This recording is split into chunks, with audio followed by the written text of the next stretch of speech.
Hablamos también de la línea de la Concepción. Esta semana su ayuntamiento ha adoptado una medida que podría ser crucial para su futuro. Recurrirá ante el Tribunal Supremo la decisión del Gobierno central de rechazar la celebración de un referéndum para que la línea pueda convertirse en ciudad autónoma. Un reconocimiento que daría más oportunidades y también más recursos a una población marcada históricamente por su condición fronteriza.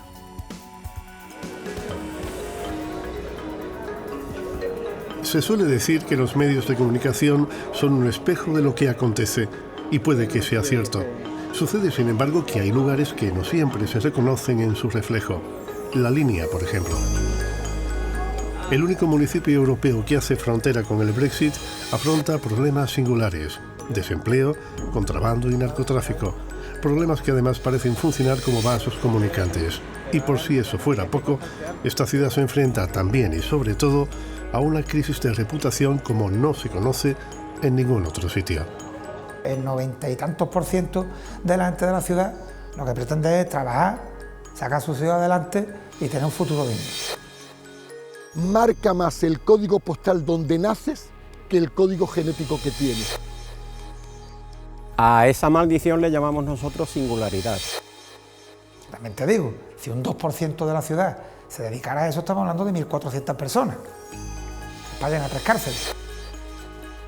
Claro, desmontar esa imagen es harto complicado, ¿no?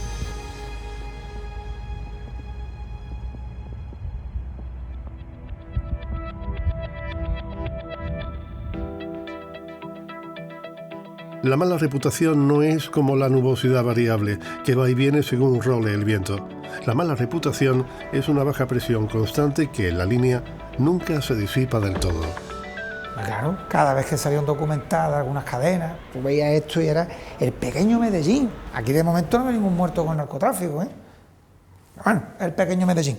Y la gente aterrorizada, Dios mío, bueno. Pues esa crisis está ahí y nosotros lo que hemos hecho es, pues como alcohólicos, que en vez de coger y decir que yo no tengo ningún problema, es reconocer que lo tenemos. Y tenemos un problema, y es verdad, y hemos pedido ayuda. Ayuda que no ha llegado, dice el alcalde, o que no era como el alcalde esperaba. La gota que colmó el vaso fue que el Gobierno de España aprueba un plan integral para el campo de Gibraltar, donde a nuestro municipio lo único que le toca es el 5º juzgado. Es decir, aquí somos tan delincuentes y tan malos que lo único que nos merecemos es que nos manden más jueces. El Gobierno tendrá que explicarle a los linenses qué planes de futuro hay. ¿O es que interesa que exista población marginal que se dedique a esas actividades? A lo mejor interesa eso, y a lo mejor prefieren tener aquí un vacío, un vertedero, y que Estepona, Marbella, a los que les deseo lo mejor, pues sigan floreciendo. Por cierto, los grandes capos no viven aquí, ¿eh? Después los tiros en los paseos marítimos y la salida de las comuniones, esas cosas no son en la línea, ¿eh? La línea está sobradamente acostumbrada a ser el centro de la noticia por lo de casi siempre. La realidad es la que es y la actualidad marca el ritmo. Hay muchos ojos depositados sobre el campo de Gibraltar. Evidentemente, las cosas buenas tienden a vender menos, la normalidad tiende a vender menos, eso lo sabemos todos como periodistas. Grandes operaciones policiales de la Guardia Civil, de la Policía Nacional o de aduanas tienen un impacto informativo tremendo, ¿no? El problema no son las noticias, nos dice el director del diario Europa Sur. Lo que aquí molesta es un tipo de reporterismo televisivo de alto voltaje que suele venir de fuera y que básicamente consiste en meterse en una barriada conflictiva buscando pelea. Sí, sin duda. Cualquiera de nosotros puede irse con una cámara al hombro a cualquier barrio conflictivo de cualquier gran ciudad y saber que efectivamente puede tener problemas. Pero no solamente en el campo de Gibraltar. Que esa circunstancia ocurre de manera especial aquí, que se busque ese morbillo a nivel informativo, sí, ocurre. En el día a día la población no tiene ningún tipo de sensación de inseguridad ni de abandono. Yo mismo no he nacido en el campo de Gibraltar y desde hace varios años vivo aquí en el campo de Gibraltar y jamás he tenido una sensación de inseguridad. ¿Qué sensación puede tener la persona de fuera? Bueno, pues lamentablemente entiendo que sí, que puede tener esa incertidumbre sobre dónde me estoy metiendo, ¿no? Sea o no un prejuicio, lo cierto es que el temor a instalarse aquí existe y eso afecta al empleo. Hay funcionarios que rechazan un posible traslado a la línea y muchos de aquellos que sí lo aceptan llegan con la idea de marcharse cuanto antes, por si acaso. Estamos hablando de policía, guardia civil, profesores, maestros, médicos, enfermeros, jueces, fiscales, secretarios judiciales. Entonces tenemos un hospital con 800 y pico puestos de trabajo y solamente cubiertos 600 y pico maestros o profesores, y vienen aterrorizados porque se piensan que aquí vamos secuestrando gente por la calle, pegándole tiros, y la tasa de rotación del profesorado es del 80%. Y eso acaba redundando en que la educación es más pobre, que el fracaso escolar es más alto, que la insertabilidad laboral se resiente y estamos metidos en una espiral que no hay forma de romperla. Aquí en la línea, de cada 3 personas en edad de trabajar, una tiene empleo, la otra no lo tiene y la tercera lo ha encontrado en Gibraltar, en la fábrica, como aquí se conoce popularmente a la colonia británica. Claro que sí, porque Gibraltar es una de las principales fábricas de trabajo de toda Andalucía. A día de hoy, 11.200 trabajadores españoles tienen un empleo estable en la colonia, una cifra que asciende hasta los 14.000 si contamos a los que realizan trabajos puntuales. Es un perfil de no cualificados profesionalmente, de gente trabajadora normal, de la construcción, de los servicios públicos de catering, y también hay un buen número de personas que Gibraltar nos prefiere a nosotros los españoles, que son los cuidadores, personas discapacitadas, con personas enfermas, con todo tipo de mayores. Es empleo y son salarios, pero no es oro todo lo que reluce. A diferencia de lo que ocurre en España, las prestaciones sociales en Gibraltar son muy precarias. Pues por ejemplo, la prestación por enfermedad en Gibraltar para una persona que no es de Gibraltar resulta que solo cobra el equivalente a un mes de paga.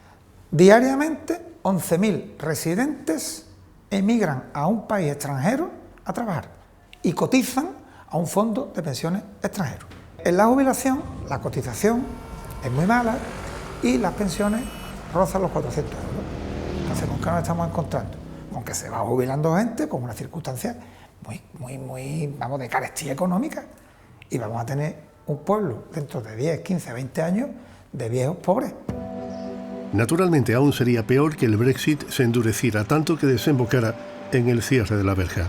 Pensamos que si eso ocurriera sería volver a 1969 y que la gente tendría otra vez que pensar en emigrar, en irse fuera de... y la cosa no está para emigrar tampoco. Cierre no, físico, pero restricciones al paso fronterizo sí, muchas. Yo te voy a dar un dato. Entran todos los días a trabajar 13.500 personas. Vamos a suponer que no fueran 13.500 y vamos a suponer que no entren turistas, que entren 10.000 personas. Echa la cuenta si se le dedica 5 segundos a cada pasaporte. El primero entra en 5 segundos, el último tarda 13 horas. Para entrar, para que salís, ¿eh? Y yo estoy completamente desalentado.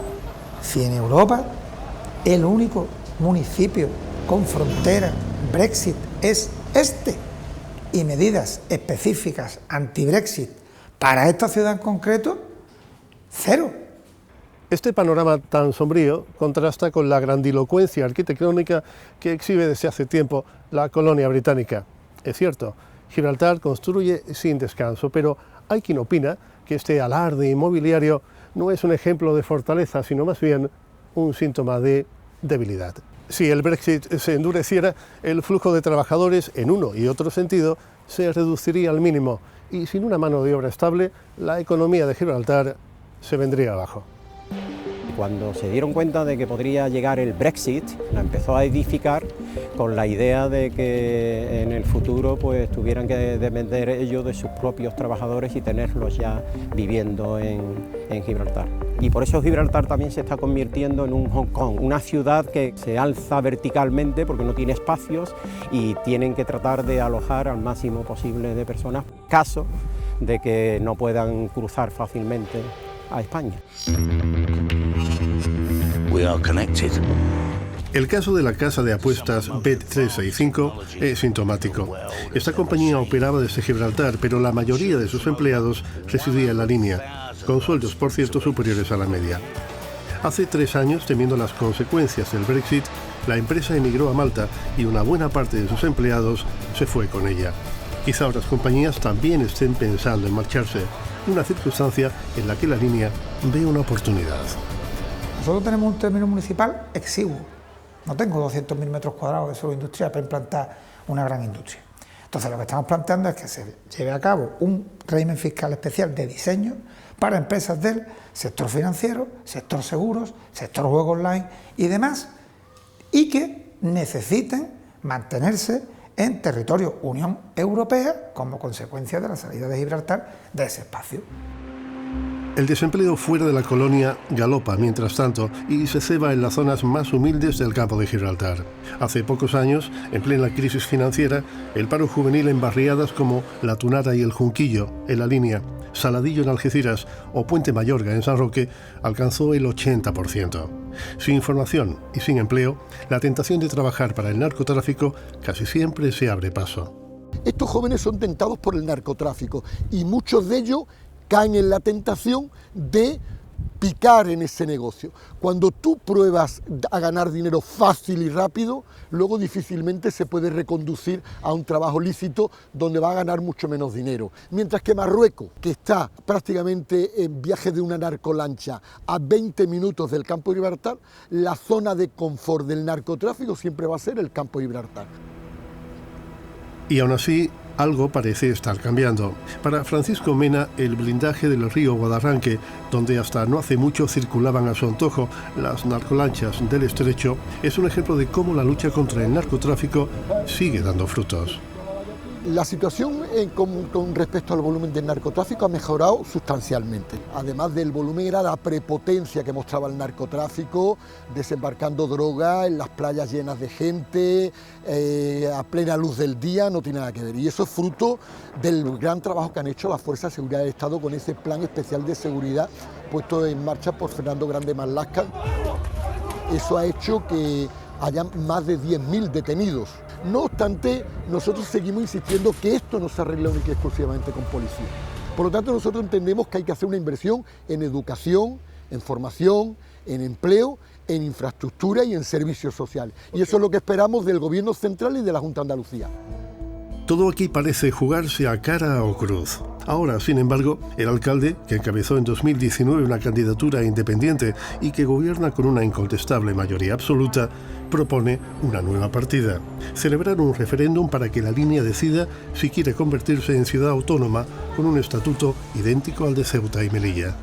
Ceuta tiene 80.000 habitantes, está ahí enfrente, está a 15-20 kilómetros y tiene un presupuesto de 380 millones de euros. Nosotros tenemos 72.000 habitantes y el presupuesto es de 53 millones de euros. ¿Qué significa eso? Que los servicios que le damos a nuestros vecinos son malos.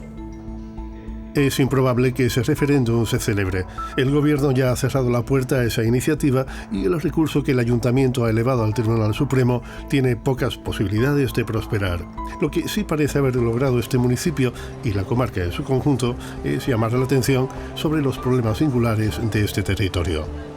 Como todo territorio fronterizo, conlleva una serie de servidumbres y de grandes ventajas. Entre las ventajas tenemos el primer puerto de España y el cuarto de Europa, y el segundo del Mediterráneo. Tenemos posibilidades turísticas maravillosas. Servidumbres, evidentemente, pues todos los problemas que conlleva ser una puerta de entrada. Narcotráfico, contrabando de tabaco procedente de Gibraltar, y también pues somos el gendarme de Europa en materia de control de las mafias de la inmigración.